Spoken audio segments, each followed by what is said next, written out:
할렐루야. 오늘 예배의 자리 가운데 나오신 우리 모든 성도님들을 환영하고 축복합니다.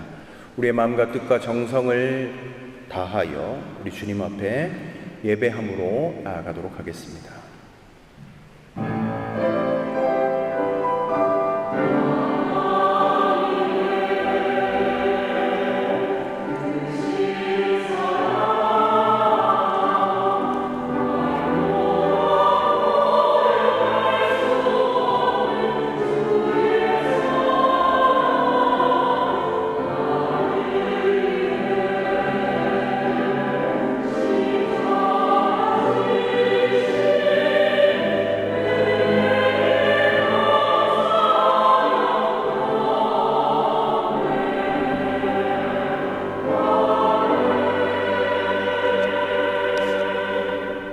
하나님 감사합니다.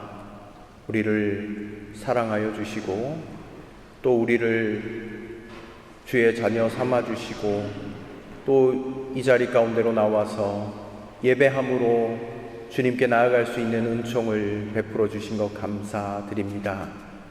하나님, 우리가 우리의 모든 것들을 내어놓고 주님을 바라봄으로 주님께 영광 올려드리는 귀한 시간이 될 수 있도록 성령 하나님, 우리의 마음을 주장하시사 예배가 주님께 온전히 드려지는 예배가 될 수 있도록 은혜 베풀어 주시고 우리의 마음을 감찰하시고 주장하여 주시옵소서.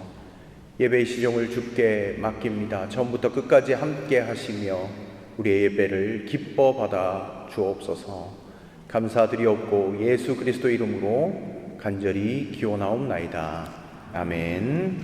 우리 다 같이 자리에서 일어나셔서 찬송가 40장으로 하나님을 찬송합니다.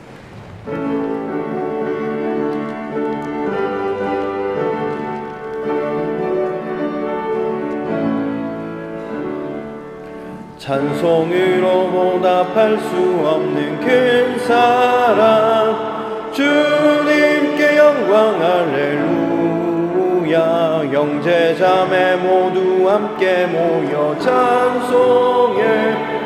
주님께 영광 할렐루야. 하나님의 자녀여 크게 찬송 부르며 밝고 거룩한 길로 기쁨으로 나아가 주의 보좌 앞으로 속히 들어가겠네. 주님께 영광 할렐루야.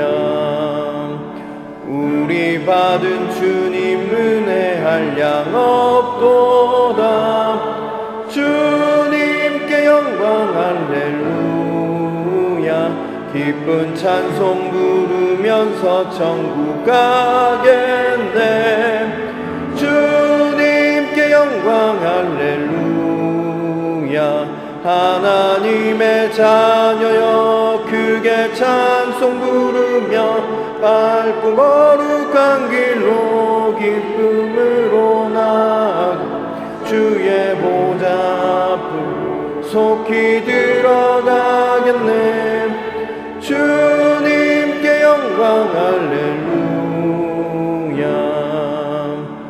잠시 후에 우리 모두 주를 보겠네. 주님께 영광 할렐루야.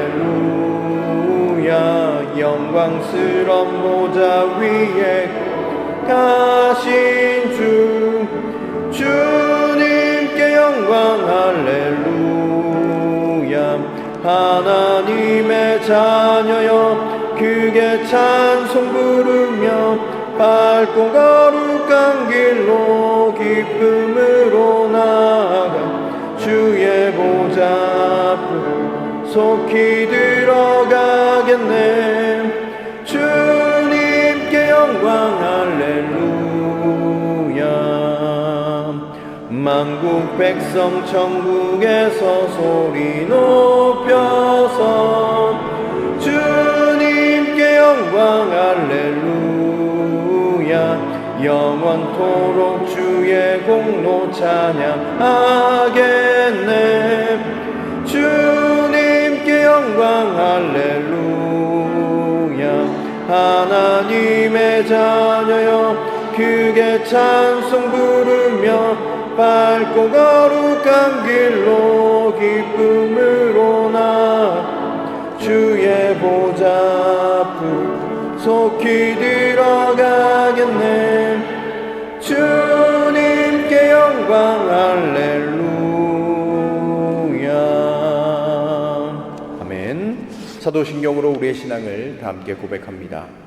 전능하사 천지를 만드신 하나님 아버지를 내가 믿사오며 그 외아들 우리 주 예수 그리스도를 믿사오니 이는 성령으로 잉태하사 동정녀 마리아에게 나시고 본디오 빌라도에게 고난을 받으사 십자가에 못 박혀 죽으시고 장사한 지 사흘 만에 죽은 자 가운데서 다시 살아나시며 하늘에 오르사 전능하신 하나님 우편에 앉아 계시다가 저리로서 산자와 죽은 자를 심판하러 오시리라. 성령을 믿사오며 거룩한 공회와 성도가 서로 교통하는 것과 죄를 사하여 주시는 것과 몸이 다시 사는 것과 영원히 사는 것을 믿사옵나이다. 아멘. 한 주간 우리의 삶을 내어드리며 주님 앞에 참회의 기도로 나아가기를 원합니다. 우리의 마음과 우리의 부족하고 연약하고 죄악된 모든 것들을 주님 앞에 쏟아놓으며 십자가의 은혜를 강구하며 기도의 자리로 함께 나아가도록 하겠습니다. 하나님, 오늘 이 예배의 자리로 우리를 불러주신 그 은총에 감사를 드립니다. 하나님, 우리가 주를 바라보며 이 시간 나아갑니다. 부족하고 연약하고 죄하고 말미암아 하나님 넘어지고 쓰러졌던 우리의 삶이지만 하나님 아버지, 주의 공로 없이 주의 보혈 없이 우리가 살 수 없음을 고백하며 주님께로 이 시간 다시금 나아갑니다. 오늘 우리 가운데 함께 하여 주시고 사죄의 은총을 허락하여 주시고 주를 바라볼 때 주님의 충만하신 은혜로 다시금 거듭나고 새로워지는 귀한 시간 되게 하여 주시고 하나님 아버지, 썩어져가는 하나님 육신의 뜻대로 살아가는 우리의 인생이 아니라 예수 그리스도께서 지어주신 새 사람을 입고 거룩하게 살아갈 수 있도록 우리를 긍휼히 여겨주시고 불쌍히 여겨 주옵소서. 그런즉 누구든지 그리스도 안에 있으면 새로운 피조물이라. 이전 것은 지나갔으니 보라 새 것이 되었도다. 아멘. 자리에 앉아주시길 바랍니다. 교동문 54번 말씀, 시편 126편 말씀을 함께 교독하겠습니다.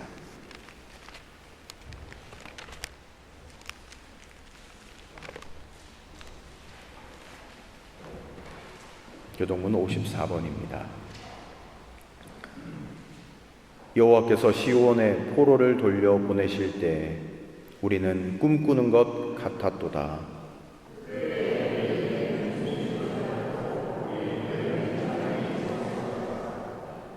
그때 문나라 가운데에서 말하기를 여호와께서 그들을 위하여 큰 일을 행하셨다 하였도다.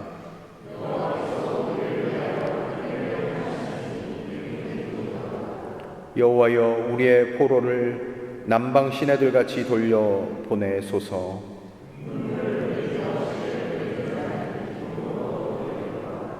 울며 씨를 뿌리러 나가는 자는 반드시 기쁨으로 그 곡식단을 가지고 돌아오리로다.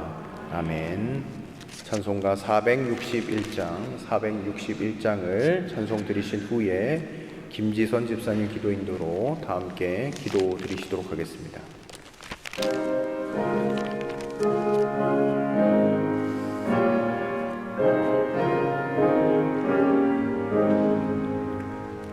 십자가를 질 수 있나 주가 물어보실 때 죽기까지 따르오리.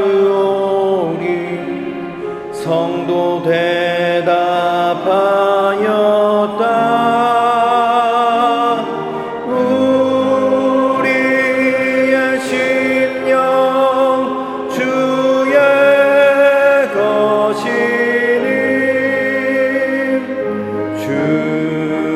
주님의 형상 만드소서.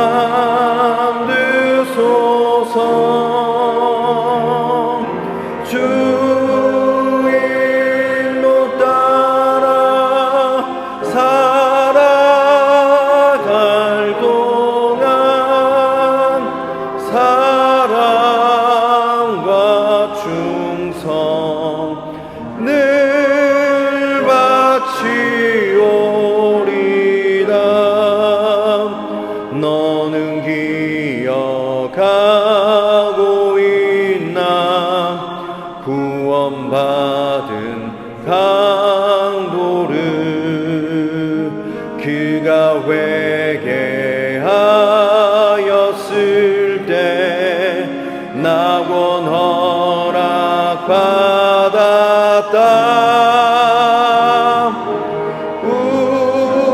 우리의 심령 주의 것이니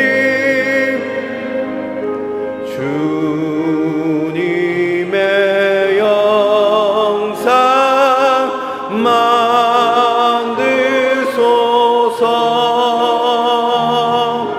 주 인도 따라 살아갈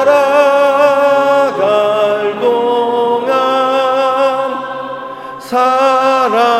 사랑과 충성 늘 바치오리다. 걱정 근심 어두운 그늘 너를 둘러 덮을 때 주께 내 영 맡기겠나. 최후 승리 믿으며 우리의 심령 주의 것이니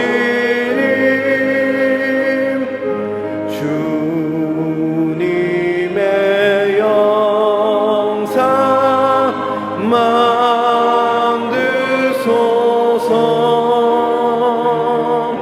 주 인도 따라 살아갈 동안 사랑과 충성 늘 바치오리다. 이런 일 다 할 수 있나 주가 물어보실 때 용감한 자 바울처럼 선뜻 대답하리라.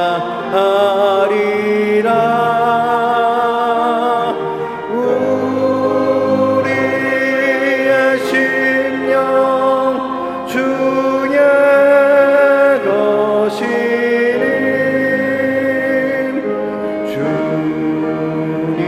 주님의 영상 만드소서. 주 인도 따라 살아갈 동안 사랑과 충성 늘 마치오리다.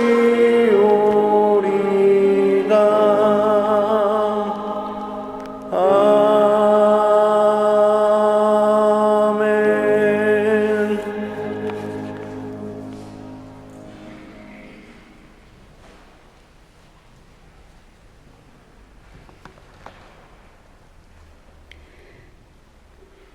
사랑과 은혜가 많으신 주님, 주님의 복된 날 기쁨으로 예배하게 하심에 감사합니다. 오늘 우리의 이 예배에 주님 임하시고 홀로 영광 받으시옵소서. 아버지 하나님, 우리 삶에 동행하시는 주님의 은혜 감사합니다. 눈부신 새날과 사랑하는 가족과 이웃을 주심에 감사합니다. 특별히 주님 닮은 복음의 형제 자매를 만나게 하시고 주님 안에서 이렇게 믿음의 공동체로 함께 기도하며 나아가게 하심에 감사합니다. 교회의 머리 되신 주님, 저희는 교회의 담장을 넘는 가지가 되기를 기도하면서도 주님 주신 사랑과 은혜를 나누기에 부족하였음을 고백합니다. 주님만이 우리의 힘과 소망임을 알면서도 삶의 중심에 주님이 아닌 내가 우선인 적도 많았습니다. 좋으신 아버지 하나님, 어리석고 나약한 저희가 새롭게 결단하고 주님 뜻대로 실천하길 원합니다. 우리를 주님의 자녀 삼아주시고 우리의 작은 탄식에도 귀 기울여 주시는 주님, 삶에서 만난 힘들었던 순간도 벅찬 기쁨도 또한 평범한 일상도 모두 주님의 은혜였음을 고백합니다. 우리의 소망과 고민 그리고 우리의 염려와 연약함을 주님께서 잘 아십니다. 삶에서 마주치는 크고 작은 갈래길에 우리와 늘 동행하여 올바른 길로 인도하시옵소서. 좋으신 아버지 하나님, 주님께 간구하기는 질병으로 고통받는 복음과 지겐의 지체를 기억하시어 그들의 아픔을 돌봐주시고 온전히 치유하여 주시옵소서. 또한 우리가 중보하여 기도하는 일들과 선교 사역에 주님 뜨겁게 역사하여 주시옵소서. 전쟁과 분란으로 어지러운 세상에 주님의 평화로 임하여 주시옵소서. 이 예배를 위해 수고하는 고운 손길들을 기억하여 주시고 복된 음성으로 왕되신 주님을 찬양하는 성가대 찬양을 기뻐 받아 주시옵소서. 특별히 주님의 말씀을 전하는 이호한 목사님에게 은혜를 덧입히시어 전하는 말씀 중 살아계신 우리 주님 만나는 시간 되게 하시옵소서. 이 모든 말씀 우리 주 예수 그리스도 이름으로 기도합니다. 아멘.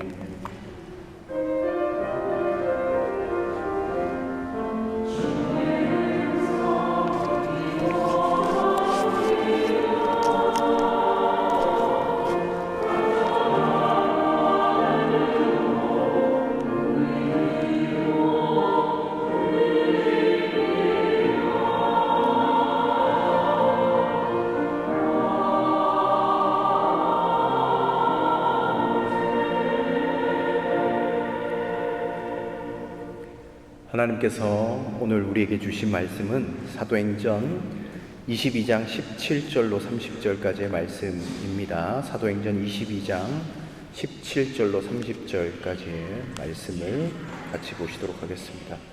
사도행전 22장 17절로 30절까지의 말씀입니다. 신약성경 274면입니다. 봉독하겠습니다. 그 뒤에 내가 예루살렘으로 돌아와서 성전에서 기도하는 가운데 황홀경에 빠져 주님이 내게 말씀하시는 것을 보았습니다. 그는 말씀하시기를 서둘러서 예루살렘을 떠나라.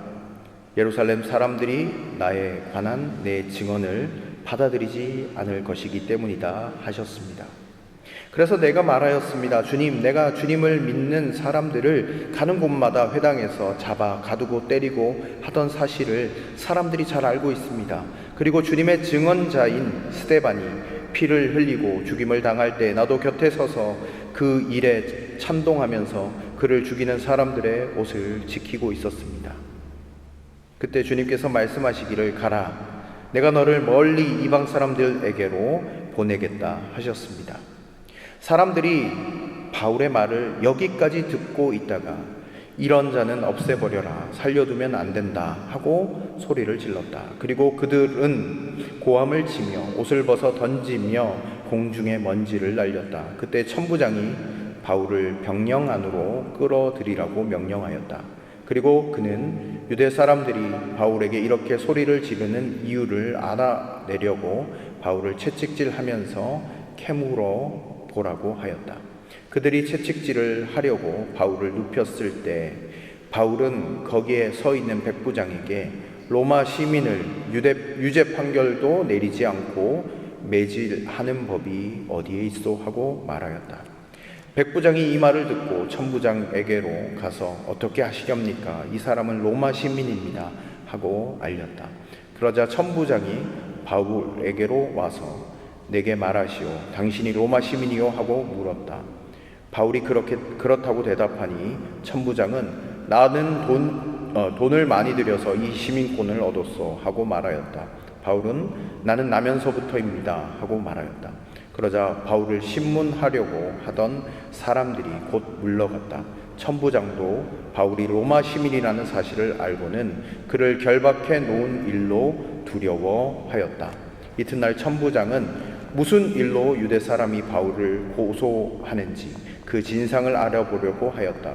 그래서 그는 바울의 결박을 풀어주고 명령을 내려서 대제사장들과 온 의회를 모이게 하였다. 그리고 그는 바울을 데리고 내려가서 그들 앞에 세웠다. 아멘. 성가대 찬양이 있도록 하겠습니다.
귀한 찬양 감사드립니다.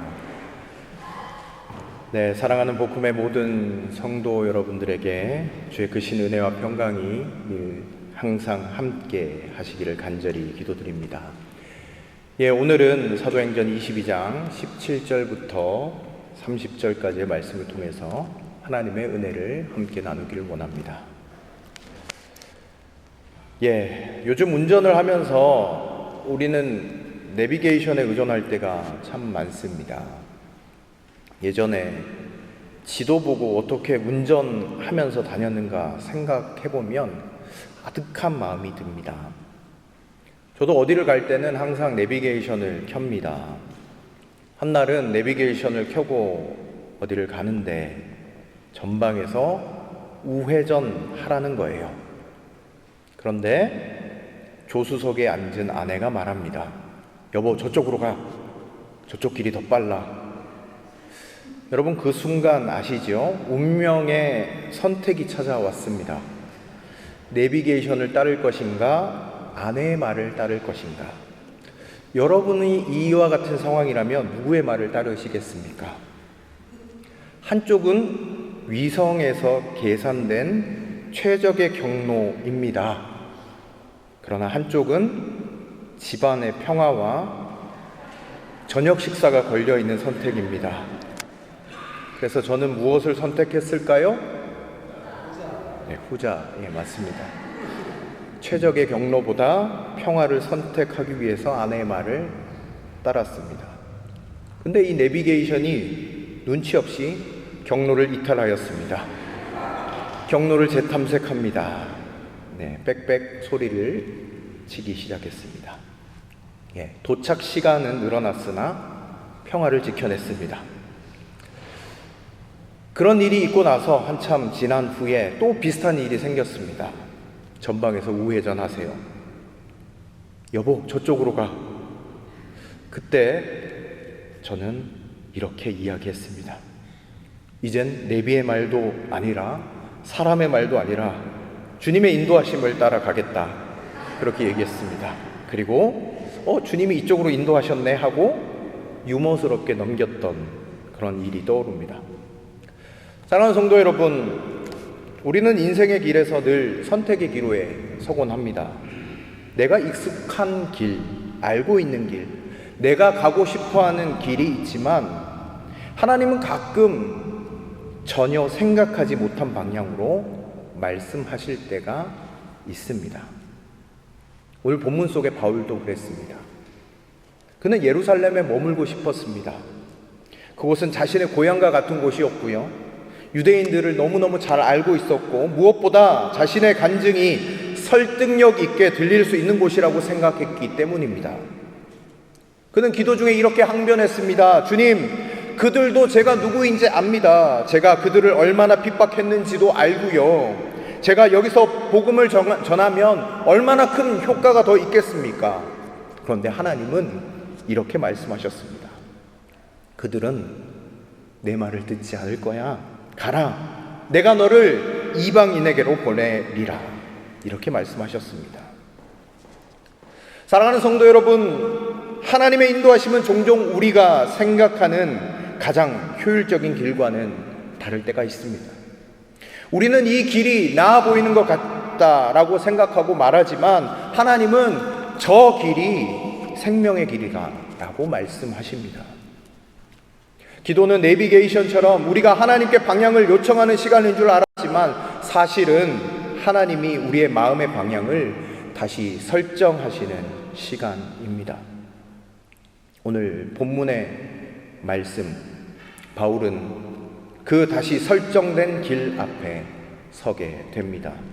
그는 머물고 싶어도 예루살렘을 떠나야 했고 가고 싶지 않았던 이방의 땅으로 보내심을 받았습니다. 그리고 그 부르심 앞에서 그는 순종했고 그 순종이 오늘 우리에게까지 복음을 전해준 위대한 통로로 쓰임받게 되었습니다. 오늘 우리는 이 본문을 통해서 어떻게 사도 바울은 이 부르심에 순종했고 로마의 시민권까지 이야기하면서 복음을 위해 사용하면서 하나님의 뜻에 순종했는지 하나님의 은혜를 함께 나눠 보기를 원합니다. 우리 먼저 17절 말씀을 같이 한번 보실까요? 17절입니다. 제가 읽겠습니다. 그 뒤에 내가 예루살렘으로 돌아와서 성전에서 기도하는 가운데 황홀경에 빠져. 아멘. 바울이 예루살렘으로 돌아왔습니다. 다메섹 도상에서 주님을 만나고 예루살렘으로 돌아왔다는 이야기입니다. 그는 성전으로 올라갔습니다. 그런데 그가 기도하던 중에 하나님의 음성을 들었습니다. 여러분, 여기까지 얼마나 아름다운 이야기입니까? 기도했는데 하나님의 뜻이 들렸어요. 하나님의 음성을 들었어요. 여러분, 한 사람이 하나님 앞에 무릎을 꿇고 기도하고 하나님은 그에게 환상 가운데 말씀하십니다. 이 얼마나 놀라운 영적인 순간입니까? 우리도 가끔 이런 생각을 하잖아요. 하나님께 기도하면 하나님께서 오늘 이와 같이 역사해 주시면 좋겠다라는 그런 생각을 여러분 종종 하실 겁니다. 그런 놀라운 일이 일어났습니다. 그런데 그 말씀의 내용, 바울의 마음을 뒤흔드는 하나님의 말씀이 들리는데 18절 말씀 우리 한번 보도록 하겠습니다. 주님이 내게 말씀하시는 것을 보았습니다. 그는 말씀하시기를 서둘러서 예루살렘을 떠나라. 예루살렘 사람들이 나에 관한 내 증언을 받아들이지 않을 것이기 때문이다 하셨습니다. 여러분, 이 얼마나 당황스러운 순간입니까? 바울이 왜 올라왔게요? 예루살렘에서 사실은 복음을 전하는 그 마음을 가지고 올라왔어요. 계획이 그거였어요. 그러면서 하나님께 이야기를 합니다. 주님, 왜요? 제가 유대인을 더 잘 알지 않을까요? 이 유대인은 제가 이야기하면 제 말을 잘 알아들을 수 있는 사람인데요. 저는 이들을 누구보다 잘 알고 있는데요. 저도 이들과 같은 사람이었잖아요. 그러면서 바울은 하나님께 자신의 논리를 막 내세우고 있습니다. 우리가 읽었던 19절, 20절 말씀도 그런 내용이에요. 보세요, 주님. 내가 주를 믿는 사람들을 가두고 회당에서 때린 거 그들이 너무너무 잘 알고 있어요. 스데반 집사가 죽을 때에 내가 그 곁에 서서 죽이는 일에 찬성했다라는 것도 많은 사람들이 잘 알고 있습니다. 하나님께 이 말을 하는 이유가 뭐죠? 내가 이들을 잘 안다라는 거예요. 제가 예수님을 믿는 사람들을 얼마나 미워했는지 아는데, 그런 제가 예수님을 믿고 복음을 증거한다라고 하면 그 얼마나 제가 복음을 증거하는데 설득력이 있고 또 복음을 얼마나 잘 받아들이겠는가, 그걸 지금 이야기하고 있는 거예요. 주님께 설득을 하고 있는 내용입니다. 그런데 주님이 어떻게 대답하셨는가? 우리 21절에 나와 있죠. 한번 보겠습니다. 그때 주님께서 말씀하시기를 가라, 내가 너를 멀리 이방 사람들에게로 보내겠다 하셨습니다. 아멘. 여러분, 오늘 이 본문에서 우리는 한 가지 놀라운 사실을 발견하게 됩니다. 여러분, 기도의 자리에서 주님의 음성이 들렸습니다. 그런데 그 음성은 바울의 기대를 무너뜨리는 말씀이었습니다. 여러분, 기도할 때 가장 은혜로운 순간이잖아요. 기도할 때 위로받는 자리이잖아요. 그런데 오늘 본문에서 기도의 자리는 자신의 뜻을 완전히 내려놓고 하나님의 뜻에 완전히 굴복하는 자리였습니다. 바울은 누구보다도 예루살렘에 머물고 싶었어요. 자신의 동족이 있고 자신의 신앙적인 뿌리가 있고 그가 변화되었다라는 강력한 증거를 전할 수 있는 최적의 무대라고 생각했습니다. 그건 그의 생각이었습니다. 그의 판단이었습니다. 그러나 하나님은 바울보다 더 크고 위대하고 넓은 시야를 가지셨습니다. 하나님은 바울 중심이 아니라 하나님의 계획과 하나님의 뜻에 따라 하나님의 말씀 따라 그를 이방인에게로 보내셨습니다. 여러분, 여기에서 우리가 반드시 붙잡아야 하는 교훈이 있습니다. 여러분, 우리가 기도할 때 기도의 자리, 나의 뜻 이루는 그런 수단의 자리가 아니라는 사실을 오늘 본문에서 우리가 깨닫게 됩니다. 기도의 자리는요, 하나님의 뜻을 듣는 자리입니다. 기도는 내가 하고 싶은 일을 하나님께 설득하는 시간이 아니라 하나님이 우리를 통해서 하시고자 하는 그 음성을 듣고 내 마음에 새기는 시간인 것입니다. 그 시간이요, 때때로 위로의 시간이기도 하지만 때때로 아프고 불편하고 내려놓아야 하는 시간이 되기도 합니다. 바울에게는 이 시간이 그런 시간이었습니다. 그는 머물고 싶다라고 이야기했지만 주님은 떠나라고 이야기하셨습니다. 그는 여기가 최선이라고 이야기했지만 주님은 저기가 나의 뜻이다라고 말씀하셨습니다. 사랑하는 성도 여러분, 우리에게도 이와 같은 순간이 없을까요? 분명히 만납니다. 열심히 준비했어요. 기도했어요. 최선을 다했어요. 그런데 여기에 머무르고 싶은데 모든 것을 갖추었는데 하나님은 그 자리에서 우리를 떠나라고 하실 때가 있습니다. 하나님은 우리가 가고 싶지 않은 곳, 하기 싫은 일을 말씀하실 때가 있다라는 겁니다. 여러분, 그럴 때 우리는 어떻게 해야 할까요? 오늘 본문의 바울처럼 순종함으로 나아가야 하지 않을까 생각해 봅니다. 하나님은 바울에게 속히 나가라라고 말씀하셨습니다. 그리고 내가 너를 이방인에게로 보내리라 하셨습니다. 이것은 단지 장소의 이동이 아니라 완전히 사명을 뒤바꾸는 하나님의 말씀이었습니다. 우리의 삶의 자리 가운데도 마찬가지입니다. 우리가 기도하는 중에 우리의 방향을 바꾸실 수 있어요. 우리의 계획을 완전히 바꾸실 수 있습니다. 아무리 정교하게 계획하고 나아갈 때에도 하나님의 말씀은 그것을 넘어설 때가 있다라는 사실입니다. 우리가 열심히 아무리 뜨거워도 하나님의 뜻 앞에서는 그것마저 내려놓아야 할 때가 있다라는 사실입니다. 바울은 그 기도 속에서 하나님에게 변명하고 논쟁했습니다. 그러나 결국은 어떻게 했습니까? 순종했습니다. 그의 논리에 설득력이 없었습니까? 아닙니다. 있었습니다. 내가 이 사람들 너무너무 잘 알고 있습니다. 하나님, 이 일을 위해서 내가 여기 올라왔습니다. 설득력이 있습니다. 그런데 그는 자신의 뜻을 내려놓고 하나님의 뜻을 따라 나아갔습니다.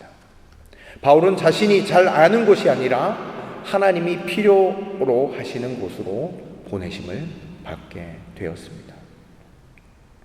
여러분, 오늘 우리도 스스로에게 질문을 한번 던져 보시면 좋겠습니다.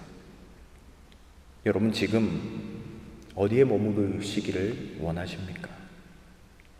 여러분, 우리의 마음 가운데는 너무너무 편안하고 잘 아는 예루살렘에 머무르는 것, 그런 마음이 우리 마음 가운데 더 많이 있습니다. 기도를 하는 것도 하나님의 뜻을 듣기 위함이 아니라 내 뜻을 관철시키기 위해서 혹시 기도의 자리 가운데 나아가고 계시지는 않습니까? 하나님께서 나를 보내시는 곳이 내가 예상하지 못한 곳일 때에 여러분들은 순종할 준비가 정말 되어 있으십니까? 하나님의 부르심은 때때로 우리의 기대와 충돌하기도 합니다. 그러나 그 부르심에 순종할 때에 우리는 우리의 계획보다 더 크고 깊은 하나님의 뜻 안에서 진짜 인생의 열매를 맺게 된다라는 사실입니다. 사랑하는 성도 여러분, 이 사실을 기억하고 주님께 우리의 인생을 맡기며 주님의 부르심 따라 살아나가는 저와 여러분들이 되시기를 주님의 이름으로 간절히 축원드립니다. 네, 우리 22장 22절 말씀 같이 한번 보실까요? 사람들이 바울의 말을 여기까지 듣고 있다가 이런 자는 없애버려라, 살려두면 안 된다 하고 소리를 질렀다. 아멘. 예, 오늘 이 이야기를 듣고 유대인들의 반응이 저 사람을 죽여야 된다라는 그런 음성이 들려오기 시작했다라고 바울은 고백합니다. 여러분, 바울이 기도 중에 하나님의 음성 들은 것을 이야기했잖아요. 그리고 하나님의 뜻을 따르겠다라는 바울의 순종의 고백, 그리고 주님의 명령을 따라 하나님이 나를 이방인에게 보내셨다라는 것을 이야기했습니다. 근데요, 이 이야기를 들을 때 유대인들에게는 충격으로 다가오는 거예요. 그러면서 이런 자를 없애버려라, 살려두면 안 된다라고 이야기를 하는 거예요. 여러분, 어떤 말에서, 어떤 단어에서 이들이 폭발하게 되었는가? 바로 오늘 성경 21절에 보면 이방 사람, 이방인이라는 말에 경노하게 되었습니다. 이방인이라는 말에 경노했습니다. 바울이 말한 내용 보시면 그의 회심 이야기, 주님의 음성을 들었던 이야기, 스데반의 순교 이야기 등 그 이야기를 조용히 다 듣고 있다가 이방인에게로 하나님께서 나를 보내셨다라는 이 한 문장을 듣고 분노를 폭발했습니다. 왜일까요? 먼저는 유대인들은 자신들이 하나님의 택한 백성이라는 선민의식, 그래서 그 마음이 아주 견고하게 있었습니다. 배타적인 우월감이 있었습니다. 하나님이 자신을 위해서 존재하고 그 외의 모든 민족은 부정하며 심판받아 마땅하다라고 생각했습니다. 그런데 바울이 하나님께서 나를 이방인의 사도로 보내셨다라는 말을 들었을 때 어떠했겠습니까? 이 말 가운데는 어떤 의미가 담겨져 있어요? 하나님이 너희들뿐만 아니라 이방 사람들도 구원하기를 원하셔서 하나님이 보내셨다라는 그런 의미가 담겨져 있어요. 하나님의 구원이 더 이상 이스라엘의 전유문이 아니다라는 말이 담겨져 있어요. 그러니까 이들이 갑자기 꼭지가 도는 거예요. 또 한 가지 이유를 살펴보면 오늘 바울이 하나님의 음성을 들었던 곳이 어디입니까? 성전에서 기도하다가 있잖아요. 성전에서 기도하다가 하나님의 환상을 봤던 곳이 어디입니까? 성전입니다. 그 거룩한 곳에서 하나님께서 감히 이방인을 말씀하셨다라는 것, 유대인들에게는 신성 모독과도 같은 것이었습니다. 하나님이, 우리가 아는 하나님이 거룩한 성전에서 유대인에 대해서 이야기한 것이 아니라 이방인에 대해서 말씀하셨다고? 이건 100% 거짓말이야. 신성 모독이야. 이 이야기는 지어낸 거야. 헛소리 하지 마. 소리 지르고 죽이려고 했던 것입니다. 사랑하는 성도 여러분, 오늘 이 본문 유대인들의 모습을 통해서 하나님께서 우리 가운데 주신 메시지가 무엇일까요? 그것은 오랫동안 쌓여온 영적인 담장의 유대인들의 모습을 우리에게 보여주시려고 하시는 것은 아닐까 생각해 봅니다. 그들에게 높은 담장이 있었습니다. 우리는 택한 백성이다. 이방인들은 부정하다. 하나님의 은혜는 우리에게만 있다. 복은 우리만 받을 수 있다. 이 담장은 오랫동안 종교 전통이라는 이름, 민족 자부심이라는 이름, 정체성이라는 이름 아래 자연스럽게 굳건하게 형성되었습니다. 그런데 바울이 그 담장을 넘는 말을 했습니다. 하나님께서 나를 이방인에게로 보내셨다. 그들은 견딜 수 없는 거죠. 왜냐하면 자신의 신앙이 불편해졌기 때문입니다. 여러분, 오늘 이 본문을 우리가 읽으면서 유다인들의 배타성, 그 모습을 우리가 읽으면서 우리는 마음속으로 이렇게 말할 수 있습니다. 어떻게 저럴 수가 있지? 하나님의 복음을 듣고도 왜 저렇게 분노하지? 그러나 조금만 조용히 우리의 마음을 들여다보면 우리도 유대인과 별반 다르지 않다라는 것을 알게 됩니다. 여러분, 우리도 신앙생활 하면서 담장을 세울 때가 없습니까? 나와 신앙적인 배경이 다른 사람에게 대한 다른 사람들에 대한 그런 경계심은 없으십니까? 내가 불편한 사람, 다가가기 싫은 이웃을 향해 거리를 두고 있지는 않으십니까? 복음을 듣기에 그 사람은 아직 안 돼라고 판단하는 태도를 가지고 있지는 않으십니까? 그 담장이요, 때로는 신학적인 언어, 때로는 문화적인 차이, 때로는 감정의 상처로 위장된 채 우리의 마음 한구석에 단단히 서 있지는 않으신지요? 오늘 우리가 이 말씀 앞에서 우리 교회의 표를 한번 생각해 보게 됩니다. 담장을 넘는 교회. 그 말은 우리 안에 불편함을 좀 넘어서자라는 말입니다. 복음의 경계를 넓히자는 도전입니다. 여러분, 실제로 복음을 깊이 알아가면 알아갈수록 복음은 우리의 마음을 불편하게 만듭니다. 복음은 내가 원하지 않는 사람도 품게 만들고요. 복음은 내가 잘났다는 자부심도 내려놓게 만듭니다. 복음은 우리의 담장을 넘게 만듭니다. 이것이 바로 복음입니다. 사랑하는 성도 여러분, 혹시 여러분 마음 가운데 제외하고 싶은 사람은 없으십니까? 하나님께서 그 사람에게 나를 보내시려고 하는데 나는 여전히 담장 안에 머무르고 싶은 그런 마음 가운데 있지는 않으십니까? 오늘 본문에서 복음은 이방인을 포함한 복음이었습니다. 복음은 담장을 넘는 복음이었습니다. 우리는 이 말씀을 살아내는 담장을 넘는 교회가 되어야 합니다. 그것이 오늘 주님께서 우리 가운데 주시는 말씀입니다. 이어서 우리가 25절 말씀도 함께 보실까요? 25절입니다. 제가 받들어 읽도록 하겠습니다. 그들이 채찍질하려고 바울을 눕혔을 때 바울은 거기에 서 있는 백부장에게로 로마 시민을 유죄 판결도 내리지 않고 매질하는 법이 어디에 있소 하고 말하였다. 아멘. 앞에서 우리가 살폈죠. 유대인들이 분노가 극에 달했습니다. 바울을 죽이려고 했습니다. 그때 천부장이 소요를 진정시키기 위해서 바울을 영내로 데리고 와서 채찍질하며 신문하라고 명했습니다. 왜냐? 진상을 파악하기 위해서요. 바울이 왜 이토록 미움을 받는지 이해할 수가 없었기 때문입니다. 그 순간 바울은 조용히 오늘 25절 말씀 이렇게 얘기했습니다. 너희가 로마 시민인 자를 죄를 묻지 않고 채찍질할 수 있느냐라고 말했습니다.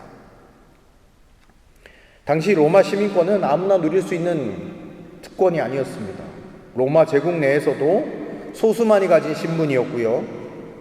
그 시민은 공정한 재판 없이 채찍이나 사형을 당하지 않는 법적 보호를 받는 그런 시민권을 바울이 가지고 있었습니다. 그런데 오늘 이 본문에서 바울은 이 시민권을 아주 지혜롭게 사용합니다. 그런데 거칠게 항의하지 않았어요. 감정적으로 폭발하지도 않았습니다. 그는 정확한 타이밍에 정확한 사람에게 정중하게 자신의 권리를 말했습니다. 그런데 이 한마디가 상황을 완전히 바꾸게 만들었습니다. 이 사람이 시민권자라고? 우리가 큰일 날 뻔했다. 그래서 즉시 이 채찍질 하려던 것을 멈추고 더 이상 손을 대지 못하게 했습니다. 사랑하는 성도 여러분, 바울이 단지 고난을 피하기 위해서 이 로마의 시민권을 이야기했을까요? 그 권리를 주장했을까요? 여러분 잘 아시잖아요. 바울은 이미 수차례 매를 맞았어요. 감옥에도 갇혔습니다. 그때 왜 로마의 시민권을 사용하지 않았습니까? 지금도 매를 맞는 것이 두려웠다면요, 아마 애초에 복음을 전하는 일도 하지 않았을 겁니다.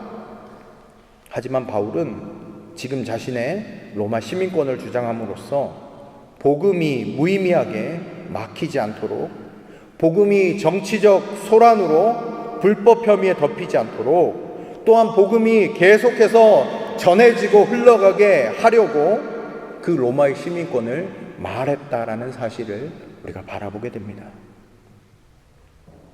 우리가 바울의 인생을 살펴보시길 바랍니다. 바울은요, 자신이 가지고 있는 모든 것들을 사용하는 사람이었습니다. 무엇을 위해서요? 복음을 위해서. 여러분, 바울은 율법을 아는 자였기 때문에 유대인 앞에서는 율법 이야기를 하는 거예요. 그리고 나서 예수님을 증거했습니다. 헬라 문화권에 가서는 헬라어를 너무너무 잘했기 때문에, 헬라 세계에 대해서 알고 있었기 때문에 철학의 언어로 복음을 풀어냈습니다. 그리고 로마 시민이었기에 로마 법 아래에서 자신을 보호하고 복음의 길을 이어갔습니다. 그리고 과거의 박해자였기 때문에 자신의 과거마저도 간증의 도구로 삼았습니다. 여러분, 이것이 의미하는 바가 뭘까요? 그는 복음을 위해서 자기 자신의 모든 권리와 삶과 생애를 수단으로 사용했다라는 것입니다. 복음을 위해서 자신의 가지고 있는 모든 것들을 수단으로 삼았다라는 겁니다. 그에게 복음을 위해 쓰지 못할 것은 없었습니다. 시민권도요, 학문도요, 언어도요, 경험도, 고난도, 심지어 죽음도 바울은 복음을 위해서 복음이 전해지는 곳에 자신의 모든 것들을 사용하고 썼다라는 사실입니다. 그에게 있어서 삶은 복음의 통로였고 권리는 복음의 도구였고 자신의 존재 자체가 복음의 증거였습니다. 여러분, 오늘 본문을 통해서 우리도 묻지 않을 수 없습니다.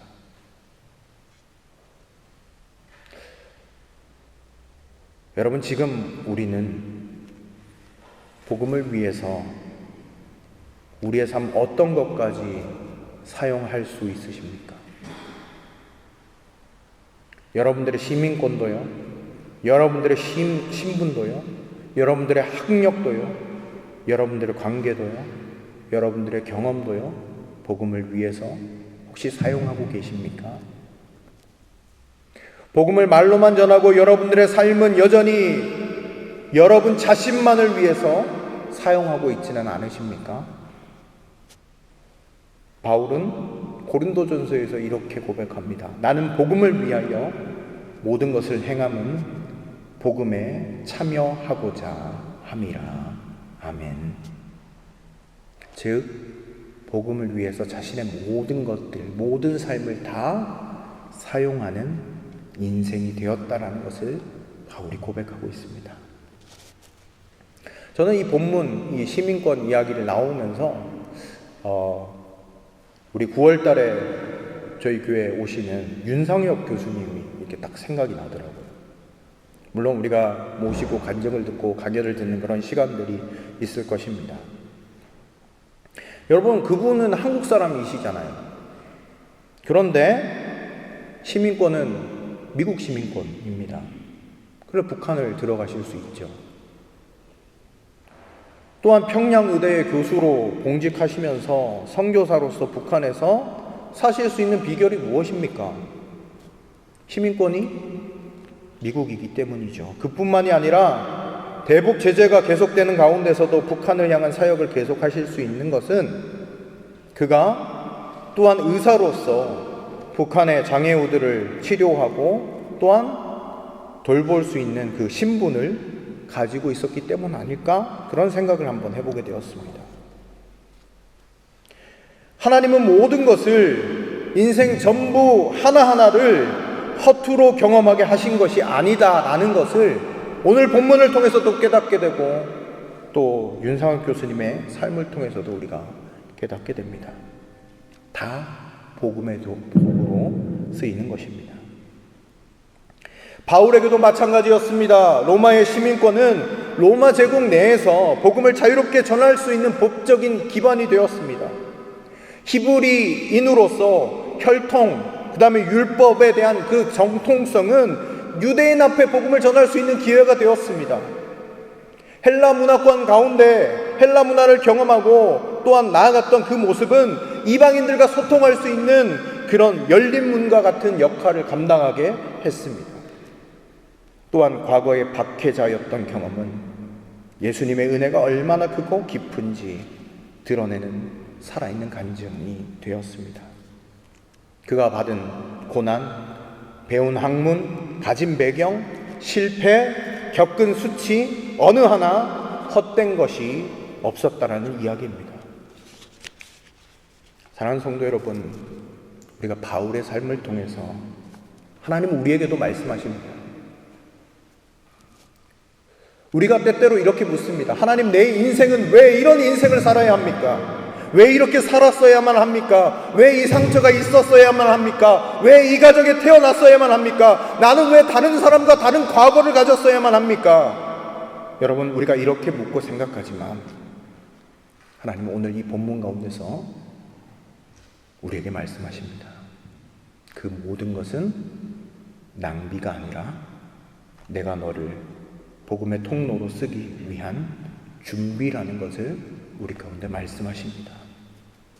우리가 하나님의 복음을 위해서 쓰임받기로 결단하면서 나아간다면 그 모든 것이 하나님의 영광을 위해서 쓰임받을 수 있는 도구가 될 수 있다는 사실을 오늘 이 본문을 통해서 우리 가운데 말씀하고 계시다는 것입니다. 여러분들의 고난도요, 여러분들의 학업도요, 여러분들의 배움도요, 여러분들의 그 권리도요, 하나님께서는 복음을 위하여 사용하기를 원하실 때 하나님의 계획과 뜻 가운데 그 모든 것들이 합력하여 선을 이루게 되고 그 모든 것들이 쓰임받게 되는 그런 일이라는 것을 오늘 이 본문을 통해서 우리에게 분명하게 말씀하고 계시다는 사실입니다. 그래서 우리의 인생을 바라보면서 이렇게 질문해 보면 좋겠습니다.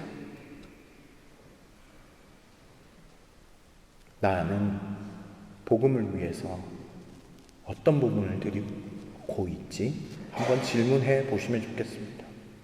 나는 정말 복음을 위해서 내 권리, 배경, 경험, 상처까지도 드릴 준비가 되어져 있는가? 우리가 한번 정직하게 주님께 또한 내 자신에게 물어보고 질문해 보는 그런 것들이 필요하지 않을까 생각해 보게 됩니다. 사랑하는 성도 여러분, 말씀을 맺으려고 합니다. 오늘 우리는 한 사람을 보았습니다. 바울입니다. 그는 머물고 싶었습니다. 자신이 잘 아는 예루살렘, 자신이 설득할 수 있다고 믿는 유대인 곁에 머물고 싶었습니다. 하지만 기도하는 중에 속히 떠나라, 가라, 내가 너를 이방인에게로 보내리라 말씀을 들었습니다. 바울은 순종했습니다. 자신의 바람보다 주님의 명령을 따랐고 자신의 계획보다 주님의 길을 택했습니다. 그리고 그 길 위에서 자신이 가진 모든 것을 복음을 위해서 사용했습니다. 로마의 시민권도, 율법도, 문화도, 배경도, 과거의 상처도, 실패도 복음을 위한 하나님의 도구가 되었습니다. 오늘 우리에게도 동일한 질문을 하십니다. 너는 어디에 머무르기를 원하느냐?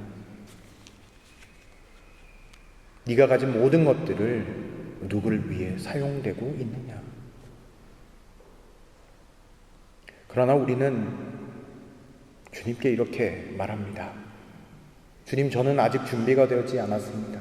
저는 능력이 부족합니다. 저는 그곳에 가고 싶지 않습니다. 하지만 하나님은 우리에게 말씀하십니다. 내가 너를 준비시켰다. 내 삶의 모든 여정, 모든 경험이 헛되지 않았다. 이제 가라. 담장을 넘어 복음을 전해라. 이렇게 우리에게 말씀하십니다. 담장을 넘는 교회, 복음은 언제나 담장을 넘어왔습니다. 하늘에서 땅으로, 유대에서 이방으로, 교회 울타리 밖 세상으로 늘 언제나 담장을 넘어왔습니다. 그리고 이제는 우리 안에 있는 담장을 넘으라고 우리 주님이 우리에게 말씀하고 계십니다. 편견이라는 담장, 무관심이라는 담장, 자기 중심이라는 담장, 나는 여기까지라는 한계의 담장, 그 담장을 넘어서라라고 말씀하고 계십니다. 이 모든 담장을 복음의 능력으로, 순종의 걸음으로, 사랑의 손길로 넘기 시작할 때 우리는 주께 귀하게 쓰임받는 하나님의 사람들로 서게 되어줄 줄로 믿습니다. 사랑하는 성도 여러분, 이번 한 주간 주님의 말씀 앞에 서십시오. 복음을 위해서 우리의 삶을 드리며 담장을 넘어가는 교회로 살기로 결단하는 우리의 삶이 되기를 간절히 축원드립니다. 기도하도록 하겠습니다. 오늘 이 시간 주님께서 주시는 말씀을 기억하며 기도하기를 원합니다. 바울이 주님의 음성 앞에 머무르지 않고 담장을 넘었던 것을 기억해 봅니다. 하나님, 혹시 우리의 마음 가운데 유대인의 높은 담장의 마음들이 있다면 그것을 무너뜨릴 수 있는 은총을 허락하여 주시고, 하나님, 우리의 모든 삶, 우리의 모든 경험, 우리의 모든 것들이 주님께 드려지는 복음의 통로로 쓰임받는 우리의 삶이 될 수 있게 해달라고 여러분들의 마음을 내어드리며 기도하시면 좋겠습니다. 그리고 환우들을 위해서, 그리고 우리 선교지를 위해서도 함께 기도하면서 같이 나아가시도록 하겠습니다. 기도하겠습니다. 하나님 아버지, 은혜를 감사드립니다. 오늘 우리에게 말씀해 주시는 그 음성을 듣습니다. 하나님 아버지, 사도 바울이 머무르기를 원하지 않고 하나님 아버지, 주께서 말씀하실 때 순종함으로 하나님 이방인의 사도가 되어 나아갔던 것처럼 하나님 우리의 삶에도 하나님 아버지 주저앉아 있는 것이 아니라 하나님 담장을 넘어갈 수 있는 은총을 우리 가운데 허락하여 주옵소서. 하나님 우리의 하나님 편견의 담장을 넘기를 원합니다. 하나님 좌절의 담장을 넘기를 원합니다. 하나님 아버지 사랑의 담장을 넘어가기를 원합니다. 하나님 우리가 담장을 넘어서 하나님의 복음을 위하여 쓰임받는 하나님의 백성들 되게 하여 주시고 무슨 일을 하든지 주께 영광 올려드리는 귀하고 복된 인생 살아낼 수 있도록 은총을 베풀어 주시기를 원합니다. 하나님 우리의 삶이 하나님 귀하게 주님께 드려지는 삶이 되어지게 하여 주시고 하나님 우리의 삶을 통하여 영광 받아 주시옵소서. 또한 아버지 우리가 간절히 기도하옵기는 사랑하는 환우들 어느 곳에 있든지 하나님 아버지 주를 찾고 구할 때 하나님 주님 치려하는 강선을 바라시사 하나님 외양간 송아지처럼 뛰며 주님을 찬양하며 예배하며 하나님 이 자리 가운데도 함께 나와 하나님 주를 높일 수 있도록 하나님 은총을 베풀어 주시옵소서. 선교지 가운데도 주님께서 함께하여 주시고 하나님 아버지 그 땅에서 하나님의 아버지 복음을 선포할 때 놀라운 일들이 일어나게 하시며 하나님 주의 그 신역사하심이 나타나는 귀하고 복된 모든 선교지 되어질 수 있도록 은혜 베풀어 주시옵소서. 하나님 감사합니다. 우리의 담장을 넘으라고 주님이 말씀하시는 음성을 듣습니다. 주여, 우리 안에 한계 주저앉지 않도록 인도하시고 우리의 삶 하나님께서 모든 것들을 사용하실 수 있음을 고백하며 담대함으로 주님의 말씀을 따라서 모든 것들을 복음을 위하여 사용하는 우리의 삶이 되어질 수 있도록 은혜 베풀어 주시옵소서. 하나님, 오늘 주님 앞에 귀한 물질을 구별하여 드리는 손길들 하나님 기억하여 주시길 원합니다. 11조와 감사원금과 주일원금과 하나님 아버지 성경금과 여러 가지 제목으로 드리는 그 물질 위에 하나님 함께 하시사 그 물질을 통하여 하나님의 나라가 땅끝까지 증거되어지고 하나님 아버지 복음이 담장을 넘어서 많은 사람들에게 생명의 영향력이 하나님 증거되어지는 곳에 귀하게 사용되는 예물 되게 하시고 하나님 그렇게 귀하게 마음을 드리는 손길을 하나님께서 날마다 은혜 가운데 기억하여 주시옵소서. 모든 것 감사드리옵고 예수 그리스도 이름으로 간절히 기도드립니다. 아멘. 네, 이 시간 우리 장로님 나와주셔서 교회 소식을 전해주시겠습니다.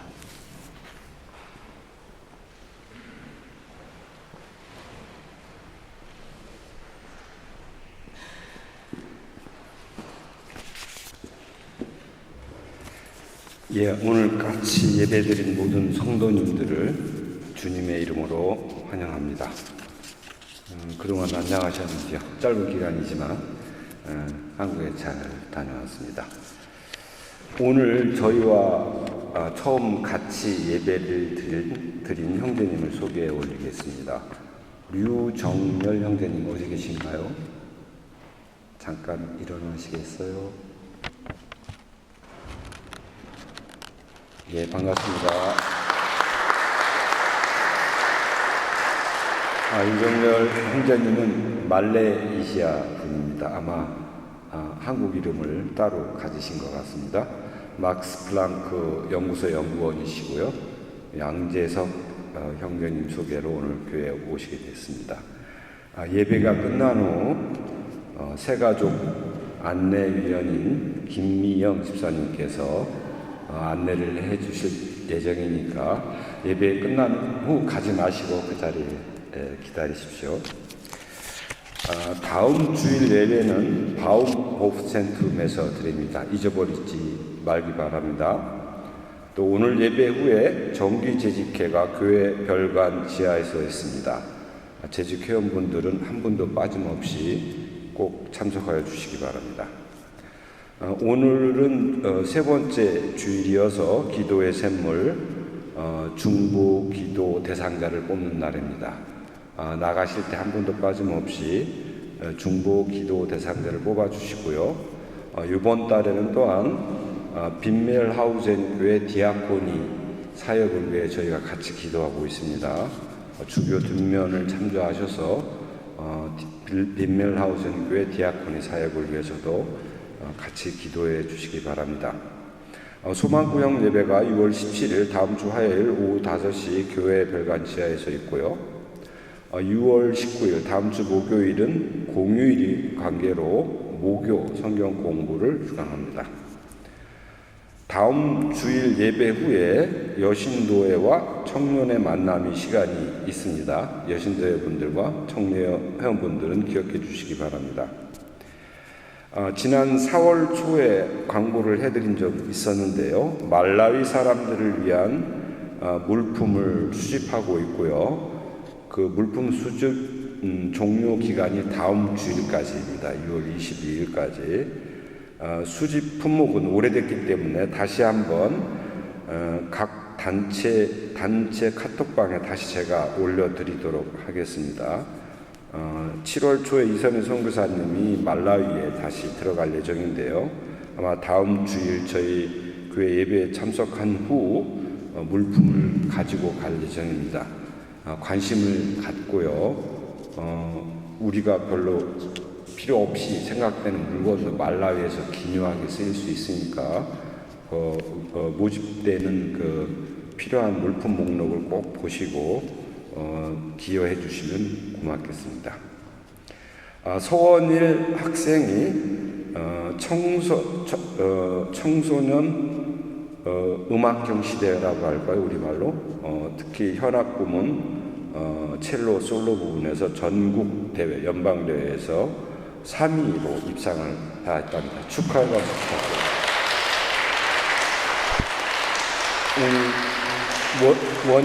서원일 형제가 예배에 참석하지는 않았지만 참조하시고 교회 일정은 나머지 교회 일정은 주보를 참조하시고요. 오늘 주방 봉사는 소망구역원들이 수고해 주시겠습니다. 이상 교회 소식이었습니다. 네, 우리 다 같이 자리에서 일어나셔서 찬송가 635장을 찬송 드리신 후에 축도함으로 예배를 마치겠습니다.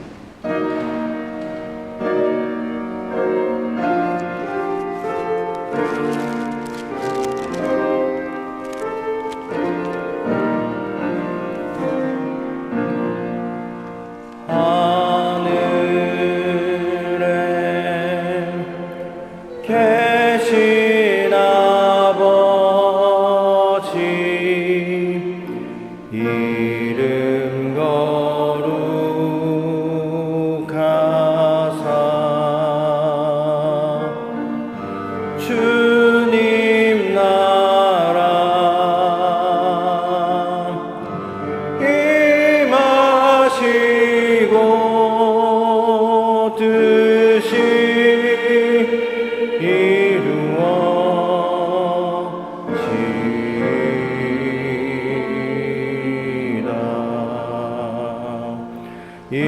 일용할 양식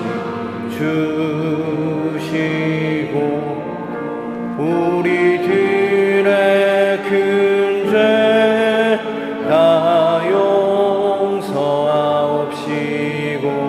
또 시험에 들게 마시고 악에서 구원하소서.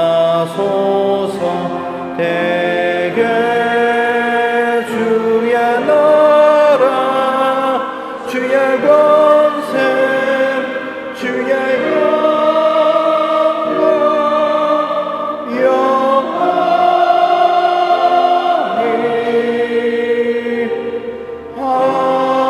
영원히 아멘.